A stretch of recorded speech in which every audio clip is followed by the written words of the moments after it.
Welcome back. Now, another traditional application in Microsoft 365 is PowerPoint. And PowerPoint, like the other applications, does have templates available for you to use, or you can open a blank presentation. The application that you're using does have a save command. You can save the command as a PDF. You can download a copy to your hard drive, or you can save a copy to your OneDrive account. It does have traditional menus and functions from the PowerPoint desktop application.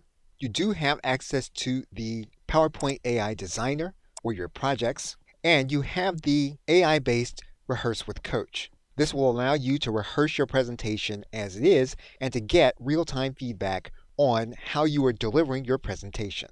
And like all of the other applications, you will be permitted to work with others on your presentation.